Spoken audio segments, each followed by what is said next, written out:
Yes, it's true, guys. We made it. We are officially in the first 6,000 clears in the new workshop of Brilliant Light. I'm gonna show you the builds, formation, pretty much everything I did, so you can potentially clear it by yourselves. Now, before I start, I'd like to share with you my opinion in the new workshop. So, for me, even though I'm playing the game since day one, full free-to-play account, it still was impossible for me to get in the first 1,000 and for free-to-play players as well, because it was built towards the direction of the pay-to-win players. It's the players that they put money in the game. And but as the number of players increased, the workshop got nerfed and I was able to do it. So without further ado, we're gonna be taking a look at our first formation.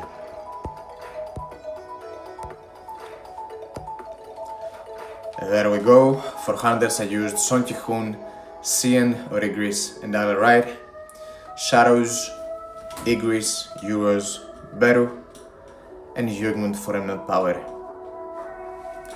So as you can see right here, I had A5 Isla with A10 weapon, A5 Igris with A10 weapon, and A4 Son with A10 weapon. Now keep in mind, even though you can see that my total power right here is 3.9 million, when I cleared the workshop it was around 3.8.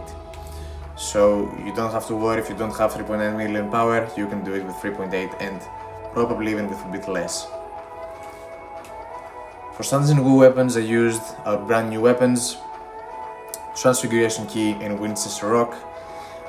I got them to A6. Now I have a video for these weapons if you want to see what they are really capable of. They're the new meta, they overload the targets, and they help me deal a ton of damage and be able to clear the new workshop.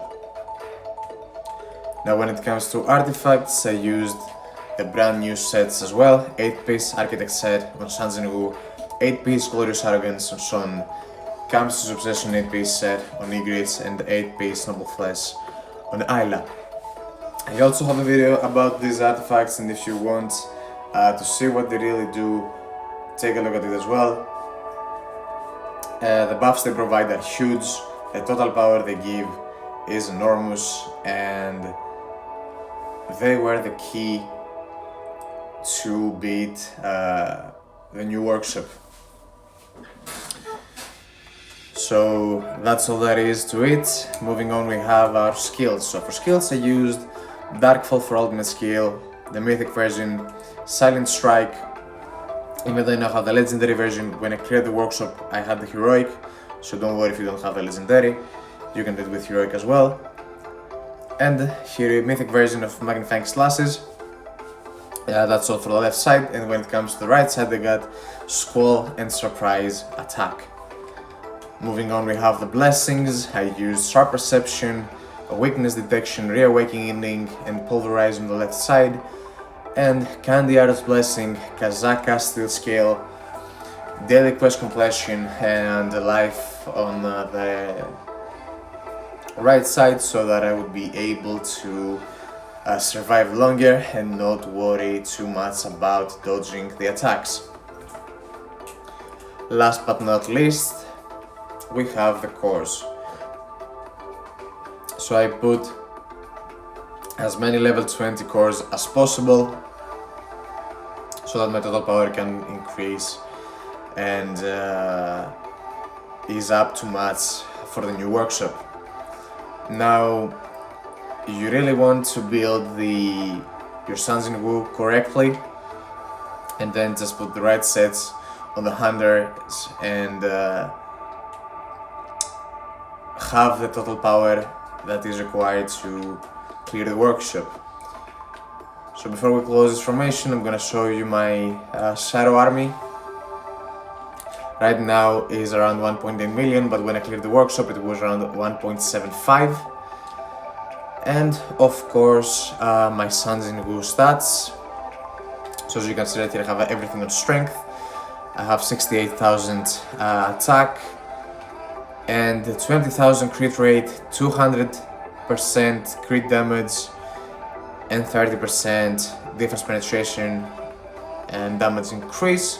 as long with 95% precision. That's all for this build. I also used the exact same build to clear the rock passa with Sun Jin-woo. And in this moment, guys, I want you to pay attention to this. In order for you to clear the workshop and count, you just have to beat rock passa with Sun Jin-woo, not with hunters. So keep that in mind and don't be discouraged.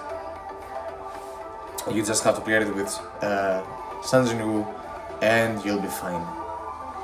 So that's the exact same build I used, and we're moving on to our second formation, which is this right here. So I put first Sorin, second Merlane, and third Princess Cha. For shadows, Bestie, Serbi, and Euros, and Jogn for Eminent Power. So my Cha was A10 with A10 weapon, A2 Merlane with A9 weapon, and A6 Sorin with A10 weapon. My total power, of course, wasn't 3.1 million, it was way higher, and the reason that now is so low is because I don't have the artifacts and the cores on. So for artifacts, I used 2-piece Curse, 2-piece Infamy, and 4-piece Obsidian. In Cha, I could of course use the new set, but I didn't have a set specifically built for her.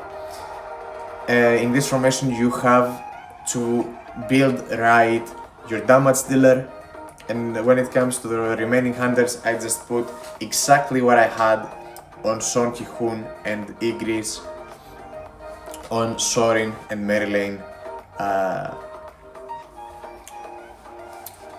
as well. So even though they weren't built for these hunters, what mattered was the buffs they provide and the total power they give. So that's all when it comes to the artifacts. And now for cores, of course, you put as many level 20 cores as possible, so you can have the highest total power that you can. Last but not least, we have the blessings that I used to clear it. I'm gonna show them to you right here.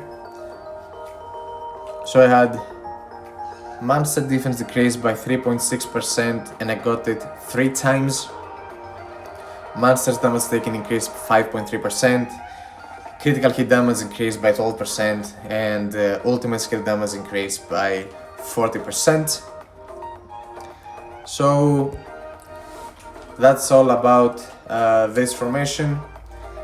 Let me know in the comments if you want to show you the runs, or if you have any other questions, I will be more than happy to answer. And that's all I have for you today. I'll see you in the next one, and take care.